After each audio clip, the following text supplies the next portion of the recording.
Il est 13 h, bonjour à tous, merci de votre attention, voici les titres à la une de l'actualité ce dimanche. Patrick Hachi, le chef du gouvernement, séjourne à Abu Dhabi dans les Émirats arabes unis depuis vendredi dans le cadre de la 14e édition de la World Policy Conference. La conférence sur les politiques mondiales, hier samedi, sur son agenda, plusieurs audiences, notamment avec le groupement et le ministre abu-dhabien des Affaires étrangères. À suivre le point de cette audience. Une centaine d'artisans ont reçu leurs attestations de fin de formation à la faveur d'une cérémonie qui s'est tenue au sein de la mairie d'Yopougon. Cette opération initiée par l'agence Côte d'Ivoire PME s'inscrit dans la vision du gouvernement, offrir un cadre formel à cette catégorie d'acteurs économiques. Au Soudan, il y a un an jour pour jour, le gouvernement soudanais signait à Djouba un accord de paix qualifié d'historique avec une alliance de 5 groupes rebelles issus des régions du Darfour, du Kordofan du Sud et du Nil Bleu. Un an après sa signature, quelle évolution dans l'accord de paix de Djouba? On en parle également dans cette édition. Voilà pour l'essentiel. Oui, bonjour à tous. 87 097, c'est le nombre de candidats déclarés admis au baccalauréat session 2021 pour un taux national de réussite de 29,24% contre 40,08% en 2020. Des candidats qui frappent aux portes des universités et grandes écoles pour ceux d'entre eux qui, bien entendu, nourrissent la perspective de fréquenter le champ de l'enseignement supérieur. Suite logique, depuis le 16 septembre dernier, la liste des orientations des nouveaux bacheliers est connue et une certaine polémique a commencé de se faire entendre sur les résultats de ces orientations. Et puis à noter cette année la rentrée universitaire unique qui se fera le 18 octobre 2021. Comprendre les raisons de cette décision et les murmures qui découlent des résultats de ces orientations, voici l'exercice auquel nous nous livrerons avec notre invité de ce dimanche magazine, le ministre Adama Diawara. Monsieur le ministre, bonjour et merci de votre présence sur ce plateau pour aborder les différentes questions que nous avons énoncées un peu plus haut. Bonjour. Et merci donc d'être avec nous. Mais avant justement cet entretien qui aura lieu dans une trentaine de minutes, direction Abu Dhabi où séjourne le chef du gouvernement depuis vendredi dernier dans le cadre de la 14e édition de la World Policy Conference. La conférence sur les politiques mondiales, hier samedi, sur son agenda, plusieurs audiences, notamment avec le fonds d'Abu Dhabi. Le chef du gouvernement a aussi été reçu par le ministre abu-dhabien des Affaires étrangères, Alexis Ouedraogo, depuis les Émirats arabes unis. Au lendemain de la World Policy Conference, Patrick Hachi, le chef du gouvernement ivoirien, reçoit au sein de l'Emirates Palace Mohamed Saïf Souaidi, directeur général du Fonds du développement d'Abu Dhabi.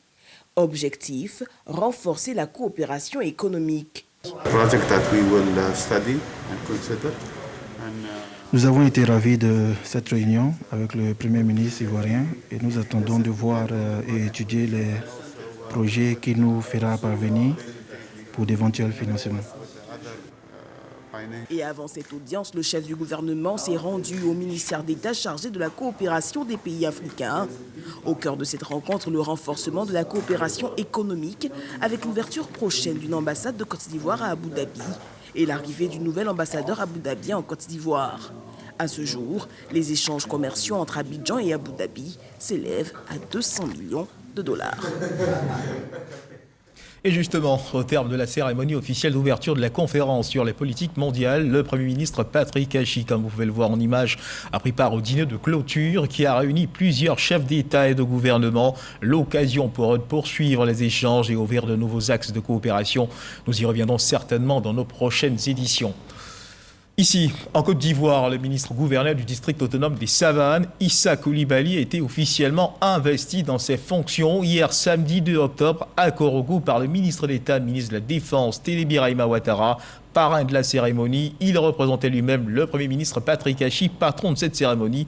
Le ministre-gouverneur Issa Coulibaly s'est engagé à suivre la bonne exécution des projets de développement pour le bien-être des populations. C'était en présence de plusieurs membres du gouvernement et cadres du district des Savanes au centre culturel de Korogo. Le reportage de Ami Sissoko. Le général Issa Coulibaly, ministre-gouverneur du district autonome des Savanes, installé officiellement par le ministre d'État, ministre de la Défense, Téné Birahima Ouattara, parrain de la cérémonie, et représentant le Premier ministre Patrick Hachi.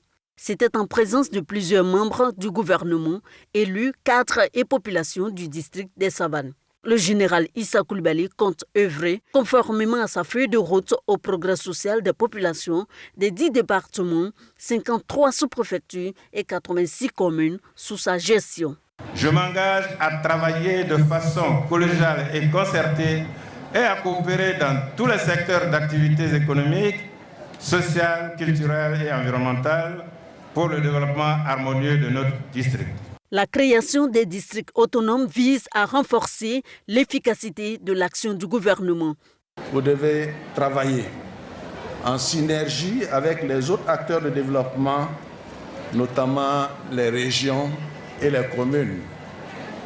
Vos actions doivent contribuer également à la mise en place d'un secteur privé dynamique, pourvoyeur d'emplois pour les jeunes, ces jeunes qui constituent notre préoccupation principale. La question sécuritaire, bien entendu, reste l'une des priorités au cœur de vos actions.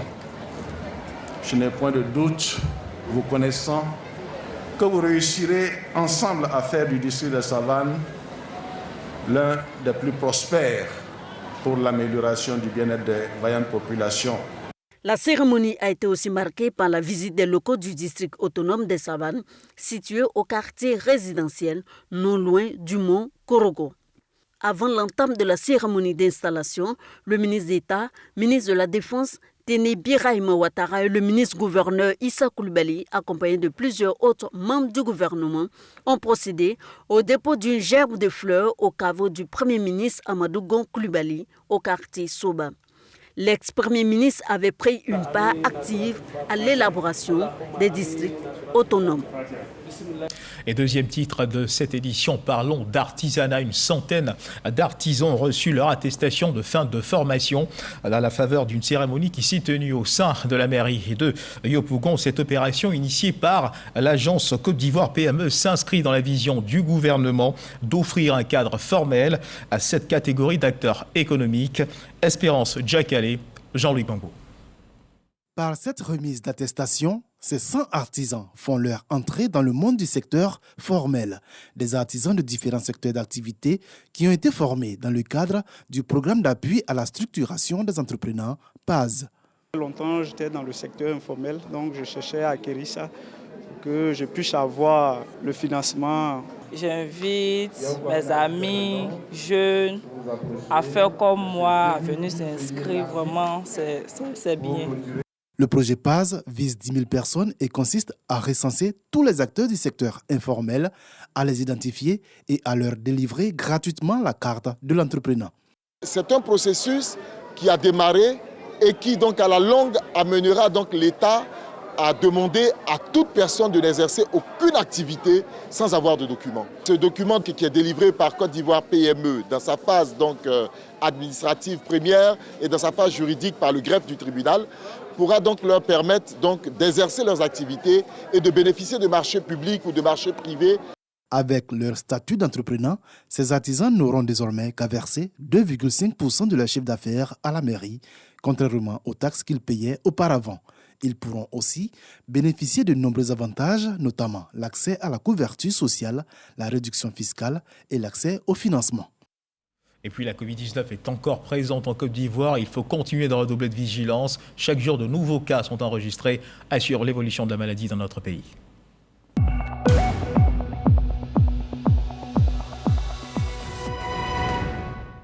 Le ministère de la Santé et de l'Hygiène publique de la couverture maladie universelle a enregistré hier, samedi 2 octobre 2021, 41 nouveaux cas de Covid-19 sur 3086 échantillons prélevés, soit 1,3% de cas positifs, 96 guéris et 5 décès.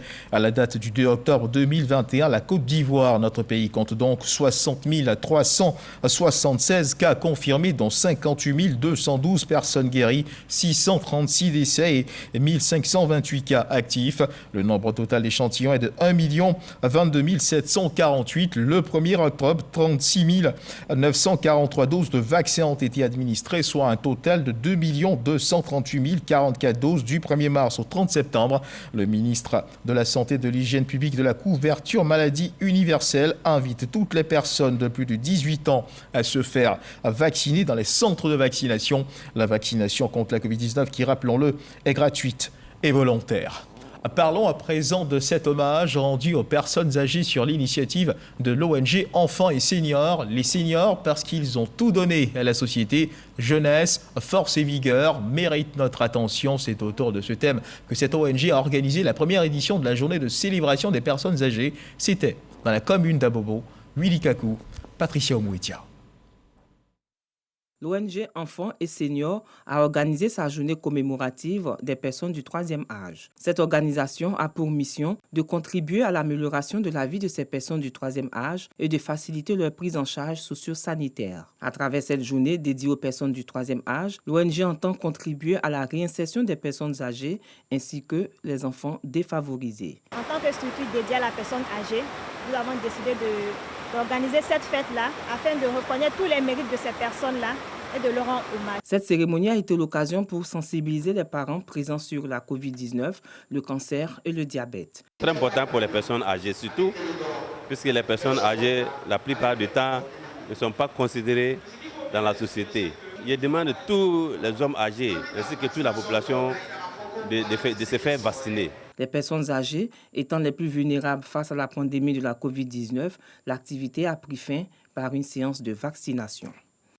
Et direction la ville d'Odiéné où le conseil régional a tenu récemment sa 3e session ordinaire. En plus du point des actions de développement dans la région, un sujet a été abordé, celui des nombreux accidents de moto enregistrés dans la ville qui occasionnent de nombreux décès. Le préfet de région, René Fami Kwame, a attiré l'attention des populations sur ces faits. Issa Tchonoyeo. Exécution du budget au 2e trimestre de l'exercice 2021. État d'avancement des travaux d'investissement des exercices 2019 à 2021. Ce sont là, entre autres, des sujets abordés au cours de cette 3e session ordinaire du Conseil régional du Kabadougou. Les actions de dons portent aussi des dons en numéraire, c'est également des dons matériels. Le matériel, c'est des tricycles. Le numéraire, c'est des montants de 50 000 francs par personne pour environ 400 personnes. Nous allons poursuivre cette action grâce à la politique du président Alassane Ouattara. Le préfet de région, René Fami Kwame, se félicite des actions de développement du conseil régional du Kabadougou pour le bien-être des populations. Il profite de l'occasion pour interpeller tous les fils et filles de la région sur les nombreux accidents causés par les motos. Ce que nous recommandons aux populations, c'est de respecter les mesures arrêtées par le gouvernement, à savoir le port du casque, avoir le permis, mais aussi respecter le code de la route. Car la plupart des accidents qui sont causés aujourd'hui sont causés par les motos. La bonne nouvelle de cette 3e réunion concerne les sportifs. Le conseil régional du Kabadougou décide d'inscrire le budget du FC Denguélé dans son fonctionnement à hauteur de 189 millions de francs CFA. La prochaine session est prévue pour le mois de novembre prochain. Des arbres pour délimiter les terres. 33 000 arbres seront plantés sur les limites du village de Miadzin à Adzopé. Un planting suscité par le projet Limitation des territoires villageois avec des arbres forestiers. Le ministre des Eaux et Forêts, Alain Richard Donvailly, a lancé le projet en plantant un arbre qui porte son nom. Les communautés villageoises ont été invitées à planter des arbres forestiers sur les limites de leurs terres. Didier Nguessan. Des arbres pour délimiter de façon matérielle les territoires villageois. L'initiative du ministère des Eaux et Forêts et de l'Agence foncière rurale entre dans sa phase pratique avec ce projet pilote dans le village de Miadzin, département d'Azopé.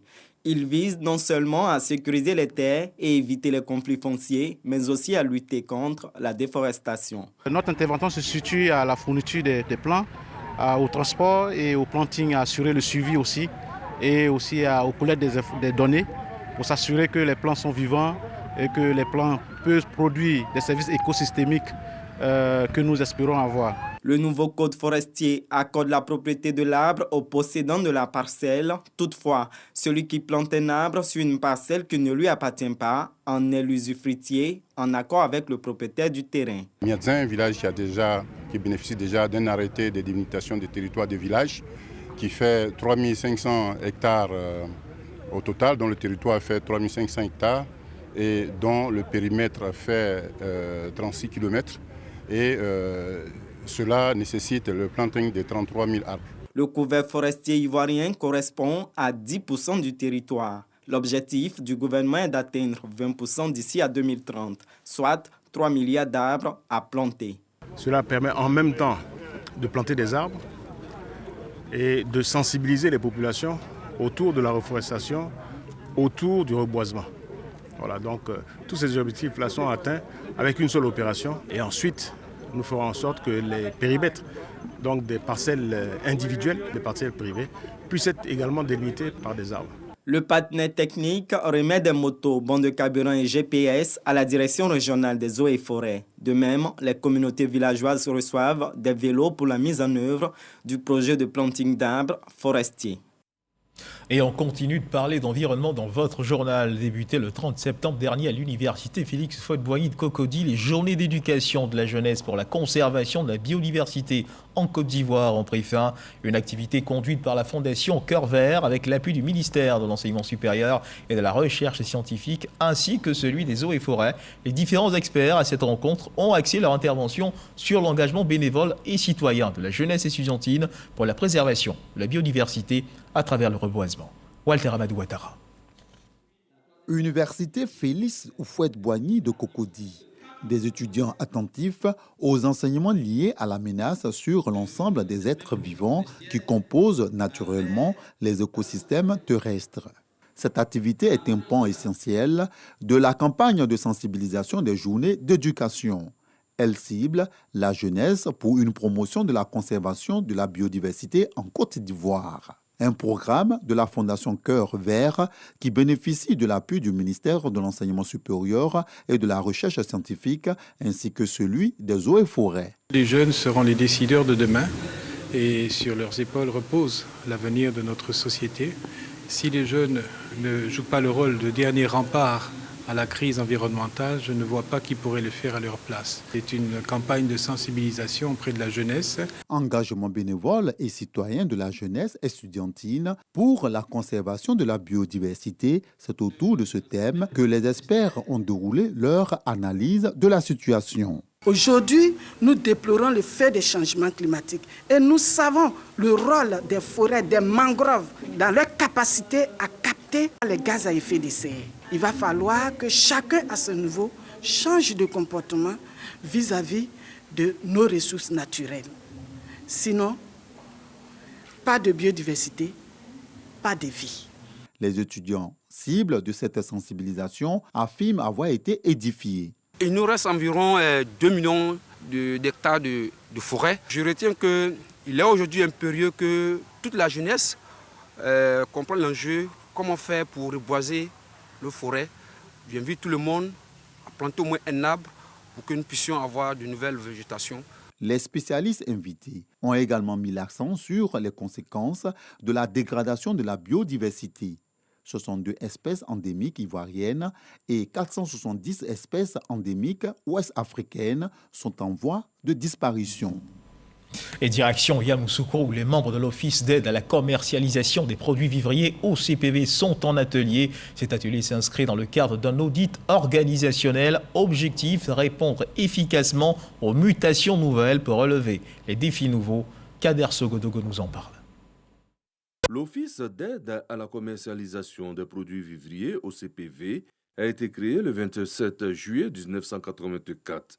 Ses axes d'intervention sont la diffusion d'informations économiques hebdomadaires, la promotion commerciale des infrastructures de mise en marché et enfin l'encadrement et l'assistance des opérateurs. 37 années après sa création, l'OCPV, face aux nouveaux enjeux du développement, se résout à prendre un nouveau départ, d'où l'atelier de Yamoussoukro à valeur d'audit organisationnel.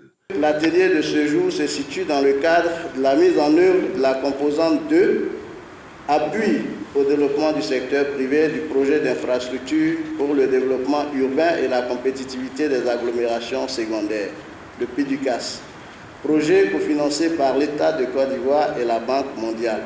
Nous avons la lourde tâche de vérifier que le diagnostic du secteur vivrier effectué dans le cadre de cette étude est complet et fait ressortir les défis et enjeux majeurs de la commercialisation des produits vivriers. Nous devons également vérifier que le diagnostic du fonctionnement de l'OCPV fait ressortir l'adéquation entre sa mission et les défis à relever. Les résolutions de la rencontre de Yamoussoukro feront l'objet d'une communication en Conseil des ministres. L'Office d'aide à la commercialisation des produits vivriers, OCPV, a auparavant connu 2 modifications structurelles. Une, le 8 janvier 1992 et une autre, le 2 octobre 2012. Et puis, mesdames et messieurs, la ville de Grand-Bassam marque son engagement dans la lutte contre les fake news. La mairie de cette commune, à travers une formation qu'elle a initiée à l'intention de 25 professionnels des médias issus de la région du Sud Comoé, renforce leurs capacités. Des capacités qui ont donc été renforcées afin de leur permettre de mieux maîtriser les rôles et missions des collectivités décentralisées. Les précisions de Walter Amadou Ouattara. Réussir à faire face aux infox, des nouvelles mensongères diffusées dans le but de manipuler ou de tromper le public. C'est l'engagement pris par la mairie de Grand-Bassam. Elle mise alors sur la vulgarisation de la bonne information par les médias locaux. À l'ordre du jour, la maîtrise des missions des collectivités décentralisées. C'est la 3e rencontre de ce type et je me réjouis donc que nous puissions toute une journée entière avoir ces échanges et ces formations. Toute chose est toujours perfectible, tant l'action des animateurs de la vie publique que nous sommes, nous en tant qu'élus, que les hommes et femmes de médias.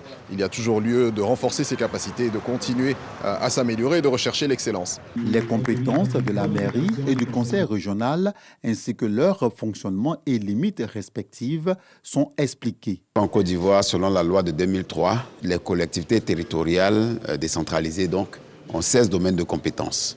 Au niveau de l'éducation, les thèses disent que la construction d'écoles primaires revient au conseil municipal, quand la construction de lycées et collèges revient au conseil régional. Pour les 25 professionnels des médias locaux conviés, ce renforcement de capacité vient à point nommé. Cet atelier est bienvenu parce qu'il nous permet à nous, hommes et femmes des médias, d'être formés et d'être informés pour donner la bonne information aux populations. À l'issue de cette séance de formation, les bénéficiaires devraient avoir également les outils nécessaires pour une maîtrise de la communication de gestion de crise.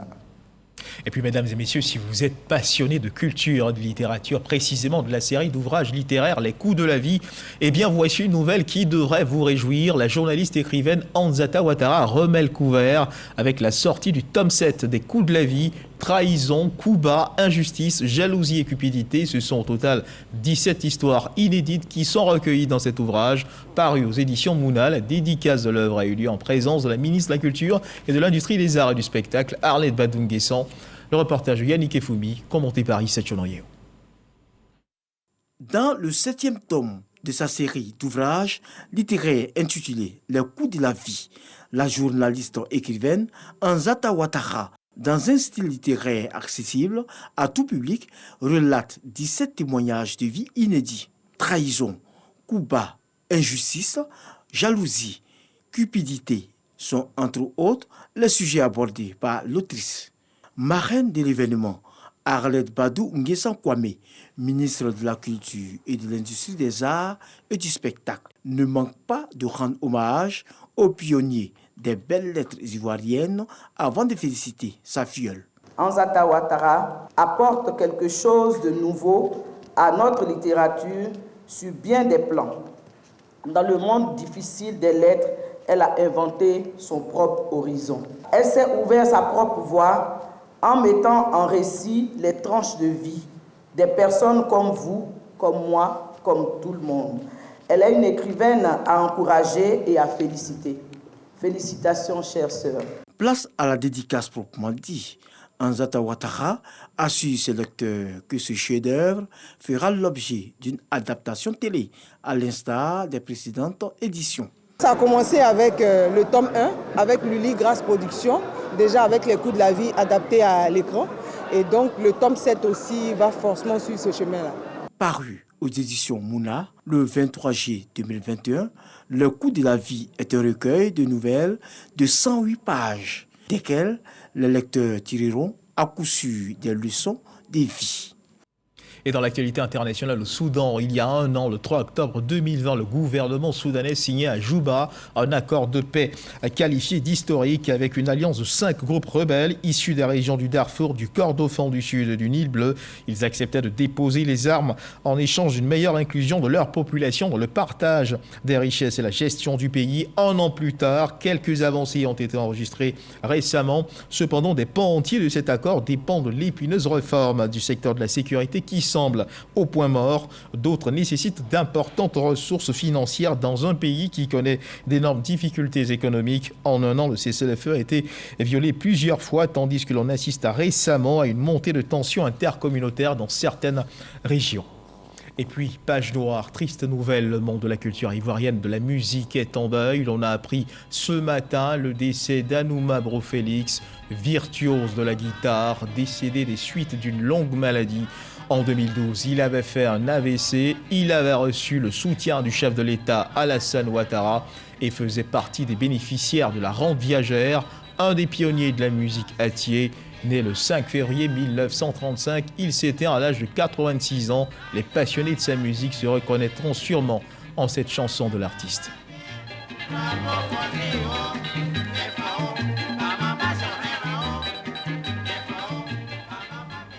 Voilà, un artiste ne meurt jamais, les œuvres parlent en leur mémoire et en leur faveur. Et puis la France qui perd aussi ce matin un grand nom du monde du sport et aussi des affaires. Bernard Tapie est décédé à l'âge de 78 ans des suites d'un cancer diagnostiqué il y a plusieurs années. Né le 26 janvier 1943 dans le 20e arrondissement de Paris.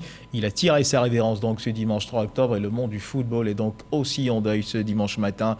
Les hommages se multiplient suite à sa disparition. Emblématique patron de l'Olympique de Marseille de 1986 à 1995, l'illustre homme d'affaires était également connu pour son implication dans la vie politique. Retour en Côte d'Ivoire où le Fonds pour la science, la technologie et l'innovation a proclamé les résultats de la première session 2021 d'avis à appel de projets lancés en début d'année. 9 enseignants, chercheurs et innovateurs lauréats de ce concours ont bénéficié de financement sous la présidence du ministère de l'Enseignement supérieur et de la Recherche scientifique. Jean-Marc Djadji. 9 chercheurs et start-up reçoivent des chèques pour la concrétisation de leurs projets de recherche. Ce sont les lauréats de la première session des appels de projets initiés par le Fonds pour la science, la technologie et l'innovation, FONSTI. Après 8 mois d'études de leurs projets par le jury, ils sont récompensés pour la pertinence de leurs recherches. Nous faisons de la recherche fondamentale, mais nous faisons aussi beaucoup de recherche et développement. Nos travaux de recherche visent à aider la population.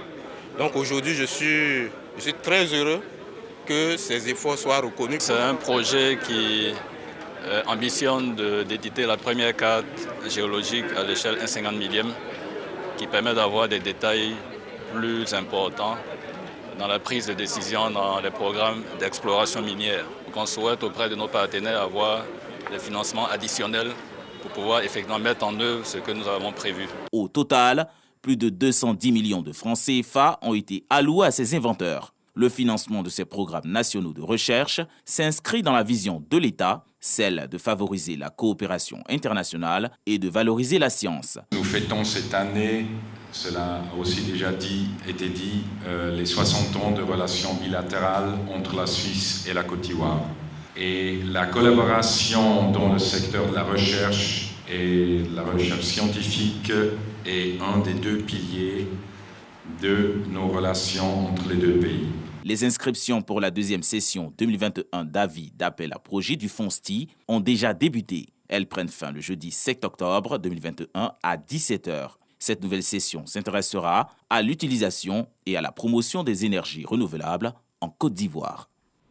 Et l'enseignement supérieur et la recherche scientifique, nous y restons et nous l'annoncions à l'entame de cette édition dans le cadre du magazine ce dimanche. Lucarne ouverture, la rentrée universitaire unique qui se fera le 18 octobre 2021, mais aussi de la problématique de l'orientation des bacheliers. Le ministre de l'enseignement supérieur et de la recherche scientifique, M. Adama Diawara, nous a rejoint sur ce plateau. Monsieur le ministre, merci de nous avoir rejoints. Pourquoi une rentrée unique, une rentrée universitaire unique ? Merci. Une rentrée universitaire unique pour deux raisons, j'allais dire, fondamentales. La première raison, il faut éviter l'anarchie. Parce que je signale simplement que depuis un certain nombre d'années, nous avons une rentrée universitaire à plusieurs vitesses au niveau de nos sous-secteurs. Et quand je dis à plusieurs vitesses, voici ce qui s'observait. Vous avez d'abord, d'une structure à l'autre, au niveau de l'enseignement supérieur, on avait des rentrées qui se faisaient à des dates différentes. Et qui plus est, parfois même à l'intérieur d'une même structure, notamment d'une université publique donnée, on avait des rentrées à des dates différentes d'une unité de formation de recherche, ce qu'on appelle des UFR, à une autre. Ce qui est inadmissible, parce que là, ça dénote d'une anarchie. Et d'ailleurs, dans le mot unique également, il ne s'agit pas de voir uniquement le terme unicité, mais il faut voir également la rentrée à une date, j'aurais dit normale. Une rentrée qui se fasse en septembre ou en octobre, et non une rentrée qui se fait comme on a l'habitude de le voir en février, voire en mars ou avril, ce qui est inadmissible parce que ça entraîne une situation fâcheuse au niveau de la mobilité de nos étudiants et de nos enseignants. Et ça, c'est inadmissible dans la mesure où nous sommes dans un système académique licence, master, doctorat qui se caractérise, entre autres, l'un des fondamentaux donc, dans le LMD, c'est la mobilité. Donc si vous avez des rentrées qui se superposent, qui font que parfois vous êtes en année N, et l'année académique qui se déroule, c'est l'année académique N-1, voire N-2, il est évident que cela a un impact fâcheux, un impact négatif sur la mobilité de nos apprenants et de nos enseignants. Et monsieur le ministre, est-ce la première fois qu'une telle décision est prise en Côte d'Ivoire ? Je n'aurais pas du tout cette prétention. Je signale qu'avant les grandes perturbations qui sont nées depuis les crises que vous savez en Côte d'Ivoire, les rentrées se faisaient de façon unique. Il n'y avait aucun problème à ce niveau. Et après, avec la situation sociopolitique, nos rentrées académiques ont commencé à se perturber. Et je signale aussi que tout juste après la crise post-électorale de 2011, lorsque nous avons fermé, le ministre de l'époque, Cissé Ibrahim Bakongo, avait fermé les universités publiques pour raison de travaux de réhabilitation. Alors, après les travaux de réhabilitation en septembre 2012, il y a eu une rentrée unique 2012-2013. Malheureusement, les vieux du monde nous ont rattrapés avec les grèves à répétition et nous sommes retombés dans nos travers d'années académiques qui se superposent avec des rentrées à plusieurs vitesses. Donc, c'est un juste retour des choses à la normale. Alors, monsieur le ministre, lutte contre l'anarchie, d'accord, mais quel autre bénéfice de cette décision pour l'enseignement supérieur ? J'ai parlé tout à l'heure de la mobilité. On est dans le système académique licence, master, doctorat, ce qu'on appelle LMD, évidemment qui se caractérise surtout par la mobilité des apprenants et des enseignants. Il est évident que quand nous faisons une entrée unique, c'est de nature à faire en sorte que la mobilité soit facilitée. Je signale que ce qui se passe aujourd'hui, c'est que vous avez des situations assez cocasses où au cours d'une même année civile, un étudiant peut avoir 2 diplômes. Ce qui fait qu'à l'extérieur, ils ont du mal à comprendre notre logique. Et je suis d'accord avec eux. Il faut mettre de l'ordre dans cette anarchie. Et ensuite, il y va de la qualité même de nos systèmes. Parce que je signale qu'à cause de tous ces problèmes, notamment de superposition d'années académiques, nous sommes dans une situation où, quand on classe les 200 premières universités africaines, aucune université ivoirienne n'est dedans. Malgré tout l'effort budgétaire qui est, disons, fait par l'État. Évidemment, nous ne pouvons pas accepter cela. Il faut que ça change. Alors, le fait de revenir à une année normale, à une rentrée unique, va participer de cela. Et en dehors donc de la qualité du système, il y a la confiance que l'extérieur place à notre système d'enseignement supérieur. L'extérieur en termes d'universités étrangères, mais également même le monde du travail, le monde de l'entreprise. Alors, comment voulez-vous que les entreprises fassent confiance à un système académique qui se caractérise par ce que vous savez, c'est-à-dire des entrées à double vitesse, à multiples vitesses, et sans oublier des rentrées qui se font à des dates incongrues. Monsieur le ministre, est-ce que vos partenaires de l'enseignement supérieur, je fais allusion au président d'université, président de grandes écoles, est-ce qu'ils ont été associés à cette décision? Absolument, ils ont été associés, absolument. Non seulement ils ont été associés, mais nous avons discuté longuement de cela. Je signale d'ailleurs que le vendredi dernier, à côté, j'ai réuni l'ensemble des présidents d'université, le DG de l'INPHB et le directeur de l'INS pour qu'on fasse le point sur la continuité pédagogique pour savoir où est-ce qu'on en est au niveau des différentes structures, au niveau de l'année académique 2020-2021, pour qu'on sache que tout le monde aura terminé effectivement à bonne date pour que la rentrée unique puisse se faire le lundi 18 octobre 2021, en tout cas pour ce qui concerne les licences 1. Alors, vos assurances, on peut aisément les mesurer, mais est-ce que vous ne craignez pas que certains de ces collaborateurs ne soient pas disposés à suivre le mouvement ? Non, il n'y a pas de raison. Sur ce plan, je suis assez serein, il n'y a pas de raison parce qu'on en a discuté. Rien ne peut ébranler votre sérénité, monsieur le ministre ? Vous dites ? Rien ne peut ébranler votre sérénité sur ce sujet ? Non, pas du tout, parce que je pense que nous sommes entre hommes responsables. Les responsables d'universités publiques et de grandes écoles publiques sont des hommes assez responsables. Nous avons fait le point au niveau continuité pédagogique pour savoir où est-ce qu'on en est avec le déroulement des cours. Et tout le monde nous a rassurés. Ce qui va se passer, c'est que le lundi 18 octobre 2021, toutes les licences 1, c'est-à-dire les L1 comme on dit, les premières années feront leur entrée dans toutes les universités publiques. Pour les autres niveaux, je signale que soit la rentrée s'est déjà effectuée, je prends le cas de l'université virtuelle, de l'université de Mans, de l'ENS, de l'INPHB, où la rentrée est déjà faite pour les autres niveaux. Donc il reste seulement la licence 1 pour laquelle la rentrée se fera donc le 18 octobre 2021. Ou alors pour les niveaux qui sont en retard, parce qu'il faut avoir l'honnêteté de reconnaître que certains niveaux sont en retard. Pour ces niveaux-là, nous avons été clairs, on leur donne au maximum jusqu'au 5 novembre pour faire leur entrée. Mais cela dit, je reviens pour dire que toutes les licences 1, c'est-à-dire ce qui concerne les nouveaux bacheliers, toutes les licences 1 donc, vont rentrer effectivement le lundi 18 octobre 2021. Monsieur le ministre, permettez-moi de vous prendre au mot. Vous avez tout de suite parlé des nouveaux bacheliers. Vous conviendrez avec moi que cette rentrée ne pourrait se faire, ne peut se faire sans justement ces nouveaux bacheliers. Êtes-vous informé des murmures qui se font entendre suite aux orientations aux résultats des orientations qui ont été livrées le 16 septembre dernier, concernant bien sûr cette opération d'orientation? Effectivement. J'ai rencontré dernièrement un syndicat d'étudiants, le plus représentatif. Nous avons échangé. Monsieur le ministre, lequel ? La FESI, pour dire son nom. Nous avons échangé longuement. Je leur ai expliqué le processus d'orientation. Je pense qu'il y a un problème d'information à leur niveau. Souvent, il y a un manque d'information. Moi, je prends un exemple typique. Quand on me dit, oui, mais l'université de San Pedro, pourquoi est-ce qu'on n'oriente pas des bacheliers en BTP, c'est-à-dire bâtiments et travaux publics? J'ai dit, mais non, ça ne se passe pas comme ça. BTP, on a une grande école d'ingénieurs BTP à l'intérieur de l'université de San Pedro, qui est une université polytechnique au même titre que l'université de Mans. Mais faisons attention, lorsque vous voulez aller faire BTP, vous faites d'abord les classes prépa, ce qu'on appelle les classes préparatoires, première année et deuxième année. Et à la suite de prépa 1, prépa 2, vous passez le concours d'accès à la première année de l'école d'ingénieurs. Donc on n'oriente pas un bachelier comme ça en première année d'ingénieur, ça ne se passe pas comme ça. Il faut commencer par les prépa 1, prépa 2 avant d'accéder via concours à la première année de Alors, monsieur le ministre, vous parlez justement de ces murmures qui sont donc sortis de ces orientations. Je vous invite à suivre cet élément de Serge Pacom Didi qui renseigne sur l'état d'esprit de certains parents qui ont du mal justement à accepter certaines orientations de leurs enfants. Suivons ensemble et on verra. Ok. La commission d'orientation de l'enseignement supérieur mise en place par le ministère de l'Enseignement supérieur et de la Recherche scientifique a rendu public le lundi 20 septembre les résultats de l'orientation des bacheliers de la session du baccalauréat 2021. Selon les statistiques publiées sur le site du ministère, sur 87 095 bacheliers, 69 332 ont sollicité une orientation dans une université publique, soit 79,61% du nombre total de bacheliers. 12 913 nouveaux bacheliers sont retenus pour la rentrée universitaire 2021-2022, soit 18,62% des demandeurs. Malgré la décentralisation des universités publiques à Bouaké, Daloa, Korogo et Mans, les plaintes des parents d'élèves de nouveaux bacheliers sont récurrentes. Le non-respect des choix des nouveaux bacheliers, des candidats orientés contre leur gré dans des universités privées et grandes écoles, des inscriptions parallèles. On reçoit plusieurs enfants, plusieurs parents pour nous demander qu'est-ce qu'on peut faire pour ces enfants-là parce que ce n'a pas été leur choix. Et malheureusement, on ne peut pas faire quelque chose parce que les orientations se font maintenant en ligne. L'université n'intervient plus.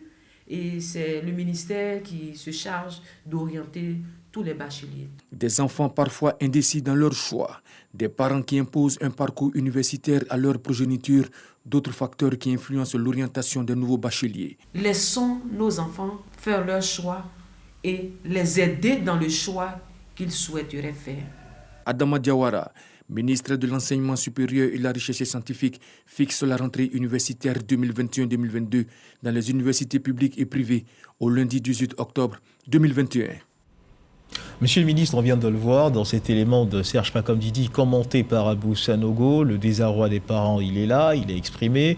Y a-t-il un recours pour ces parents qui ne savent justement pas où donner de la tête après ces orientations?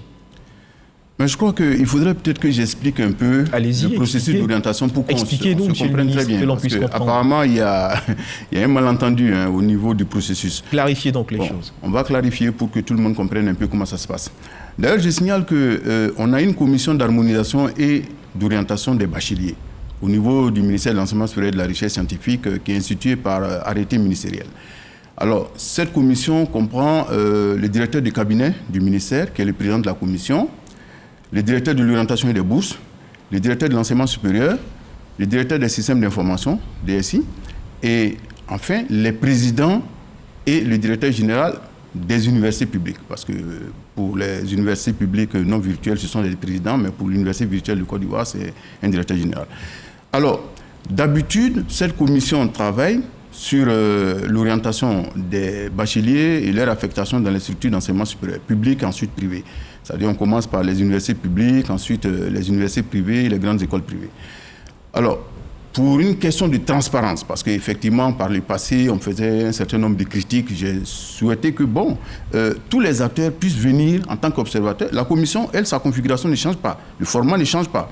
Par contre, tous les autres acteurs, notamment les parents d'étudiants, les syndicats d'enseignants, les syndicats d'étudiants, même la presse, j'ai convié tout ce beau monde à venir assister au processus d'orientation en tant qu'observateur. Il faut que les choses soient claires. La commission est définie par ce que je viens de dire, par les membres que je viens de lister. En tant qu'observateur. Voilà, ils viennent assister en tant qu'observateur pour être sûr que tout se passe correctement, qu'il n'y a rien à cacher, que tout se fait de façon transparente. Maintenant, cela dit, comment le processus d'orientation se fait?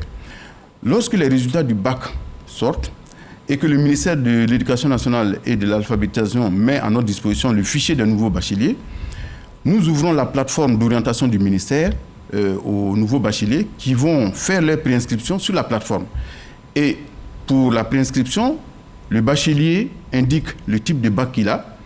Et en ce moment, il a un menu qui lui permet de choisir l'université et la filière de son choix. Mais attention, pour les universités publiques, il a 4 choix. 3 choix obligatoires et un choix optionnel. Par exemple, il dira, compte tenu de la nature de mon bac, moi je vais aller à l'université Félix-Houphouët-Boigny pour faire, par exemple, mathématiques informatiques. C'est son choix. Mais quand il a fini de faire ces 4 choix, par ordre de préférence évidemment, premier choix, deuxième choix, troisième choix, quatrième choix, il finit, on lui demande de faire 4 choix aussi pour le privé, entre les universités et les grandes écoles privées. Voilà, là vous avez 517 grandes écoles privées qui font les BTS et vous avez 152 universités privées qui font des formations type licence professionnelle. Alors donc, il fait 4 choix, 3 choix ou 4 choix au niveau des universités publiques et 4 choix au niveau des universités et grandes écoles privées. Alors quand la commission vient siéger, on commence par les universités publiques. Alors pour les universités publiques, la première règle, c'est qu'il faut que le bachelier ait demandé l'université et une filière de l'université en question. Deuxième chose, on regarde son âge. Il faut que l'âge ne dépasse pas 23 ans, parce que pour accéder à l'université, l'âge maximum est de 23 ans, sauf l'université de Mans qui fixe l'âge maximum à 22 ans. Donc si vous avez plus de 23 ans, vous êtes éliminé d'office. Bon, une fois que vous remplissez les critères d'âge, en ce moment interviennent vos notes, votre profil. Vos notes interviennent. Et vos notes, c'est en fonction du type de filière. C'est en fonction de la filière que vous choisissez. Moi, je prends par exemple le cas de la filière mathématiques informatique. Alors, si vous voulez faire mathématiques informatiques, ce qu'on appelle l'UFR MI à l'université Félix-Houphouët-Boigny, on va vous demander une note minimale au bac en mathématiques et en physique. Et cette note minimale dépend du type de bac. Si vous avez par exemple le bac C, on va vous demander au moins 12 en maths et au moins 11 en physique. Voilà. Et si vous avez fait, par exemple, un bac E, on va vous demander au moins 11 en maths et au moins 10 en physique. Si vous avez un bac D, on va vous demander d'avoir au moins 14 en physique. Enfin, quand je dis physique, c'est sciences physiques, c'est-à-dire physique et chimie. Et au moins 14 en mathématiques. Si vous voulez faire, par exemple, philosophie, on vous dira qu'il faut avoir au moins 12 en philo et au moins 10 en français. Donc, il y a des critères. Et alors, qu'est-ce qu'on fait? On prend la liste de tous les bacheliers qui ont demandé l'université en question et la filière en question et qui remplissent les critères d'âge et de notes minimales. Et en ce moment, on les classe par ordre de mérite en fonction de leur moyenne au bac. C'est-à-dire on ramène tous les totaux du bac, on les ramène à une note sur 20. Et donc on les classe par ordre de mérite en fonction de leur moyenne au bac. Et après, qu'est-ce qu'on fait?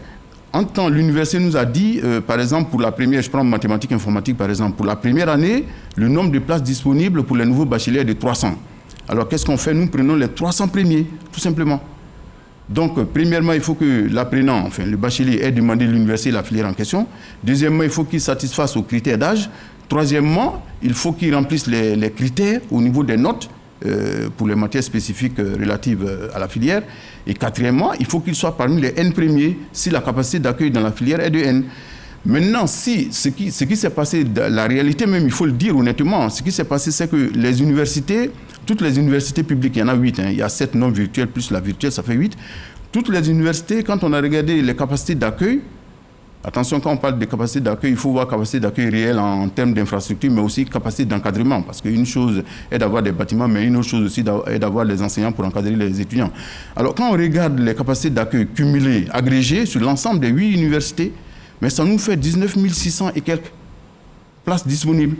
Et lorsque nous avons fait les classements en fonction de tous les critères que je viens de dicter, on s'est retrouvé avec 12 900 qui remplissaient les critères d'accès. Ça veut dire qu'en réalité, pour 19 600 places disponibles dans les universités publiques, on n'avait que 12 900 qui remplissaient les critères d'accès. Et ce qui nous a obligés d'ailleurs à dégrader un tout petit peu les critères d'accès, c'est-à-dire que là où par exemple on demande 14, bon, on dégrade pour venir à 13. Si ça ne va pas, on descend à 12. Pour donner le maximum de chance. Permettre à d'autres d'intégrer l'UFR concerné. Mais évidemment, même en dégradant, on ne descend pas en dessous de 10. Sinon là, ce serait une prime à la médiocrité. Il faut faire attention parce qu'après, ça a un impact sur le rendement interne de nos systèmes. Donc voilà un peu comment ça s'est passé. Alors, Monsieur le Ministre, sans remettre en cause, d'ailleurs nous n'avons pas le pouvoir de remettre en cause le processus, n'est-ce pas, de traitement, n'est-ce pas, de ces données, mais il y a certaines voix qui se sont fait entendre, notamment certains syndicats. Je présume que vous êtes bien au fait de cette information, notamment le syndicat national des professionnels de l'orientation en Côte d'Ivoire, ainsi que la coordination nationale d'enseignants, chercheurs de Côte d'Ivoire, qui disent ne pas avoir été associés dans le processus de mise en œuvre de ces orientations. Ils l'ont fait savoir via les réseaux sociaux et sur certains médias. Cela est-il vrai? Si oui, Monsieur le Ministre, cela est-il juste ou dira-t-on tout simplement, qu'en est-il exactement? Mais je crois que là, il faut rétablir la réalité. Rétablissez donc la vérité pour que l'on puisse savoir. Je l'ai dit tout à l'heure, la commission d'harmonisation et d'orientation est composée d'un certain nombre d'acteurs que j'ai listés tout à l'heure. Alors, les syndicats d'enseignants, les syndicats d'étudiants, même la presse, les parents d'élèves et étudiants, étaient dans la salle. D'ailleurs, c'est pour ça que j'ai tenu à ce que l'orientation se fasse à l'amphi A du district, aussi au vu de tout le monde. D'accord. Voilà, pour dire que c'est transparent, il n'y a rien à cacher. Ils étaient là en tant qu'observateurs. Mais je pense que nos amis auraient souhaité être membres de la commission. Non, il ne faut pas faire une commission non plus pléthorique parce que ça devient source de lourdeur et sans oublier qu'il y a quand même des primes à payer aux membres de la commission. Et dans tous les cas, les critères étant connus, et je ne pense pas que le fait qu'on soit observateur ou qu'on soit membre, il changerait quelque chose. Parce que les critères sont connus. Ce n'est pas le fait que vous soyez là-dedans ou pas qui changerait les critères. Alors, Monsieur le Ministre, ça bouge beaucoup dans l'enseignement supérieur ces derniers jours. La FESI, syndicat des étudiants, était en ébullition. Il y a peu relativement à la revitalisation du quai des bus Sotra, situé non loin du CHU de Cocody, voie barrée devant le CHU de Cocody, l'instant de l'après-midi. Qu'est-ce qui se passe? Pouvez-vous éclairer la lanterne de nos téléspectateurs? À la faveur de la réhabilitation de l'université Félix Houphouët-Boigny, on avait... En fait, avant la réhabilitation, il y avait un quai Sotra à l'intérieur de l'université. Et à la faveur de la réhabilitation, ce quai-là, on l'a déménagé. On l'a fait sortir de l'université pour plusieurs raisons, au temps du ministre Bakongo. Et d'ailleurs, je me rappelle qu'à l'époque, j'étais conseiller du président de la République en matière d'éducation. Nous avons dû faire le tour de l'université pour trouver un site de localisation de ce quai. Bon, finalement, on a trouvé la devanture du CHU de Cocody comme site approprié pour implanter le quai. Et ce qui a été fait. Et dernièrement, il se trouve qu'il y a une structure sanitaire qui est en construction, en complément donc du CHU de Cocody. Et ce chantier est, disons, contigu au quai. Le quai est carrément collé au chantier. Alors, vous vous imaginez si l'entreprise qui a en charge l'exécution des travaux vient à déployer une grue, on ne sait jamais, et qu'un objet venait à tomber sur la tête d'un étudiant, cet accident pourrait provoquer pas mal de problèmes, de remous. Donc nous avons été saisis par l'entreprise qui a le chantier pour que ce quai soit déplacé. Et d'ailleurs, au ministère, j'ai dû convoquer une réunion d'urgence avec l'entreprise qui a en charge le chantier, avec la direction du CHU de Cocody, la direction générale de la SOTRA, avec l'université Félix Houphouët-Boigny. Nous avons essayé de réfléchir pour voir quelle solution, avec le ministère de la Construction, effectivement, et nous avons essayé de réfléchir pour voir quelle solution trouver au déménagement du quai. J'avoue qu'on avait le choix entre deux choses. Ou on trouve un site approprié qui est plus ou moins proche du site actuel, mais qui est en dehors de l'université, ou alors on ramène le quai à l'intérieur de l'université. Je n'ai pas souhaité que le quai revienne à l'intérieur de l'université pour des raisons de sécurité, parce que dès qu'il y a des remous, les bus entrants, on peut se retrouver dans une situation un peu fâcheuse. Assez difficile. Voilà, donc je n'ai pas voulu que le quai revienne à l'intérieur de l'université, sans oublier que de toute façon, l'espace qui était occupé par le quai SOTRA à l'intérieur de l'université, cet espace n'est plus approprié parce que maintenant, il est utilisé par les bus électriques de Bolloré. Sans oublier que dans le prolongement, il y a une partie du quai, de l'ex-quai, qui est utilisée comme parking par les enseignants qui sont dans un bâtiment avoisinant. Et qui plus est, il y a un nouveau bâtiment qui est en construction, il y a un amphi de 530 places qui est en construction tout juste à côté. Donc l'un mis dans l'autre, j'ai estimé que ce n'était pas possible. Non seulement pour des raisons de sécurité, mais également pour des raisons de disponibilité du site.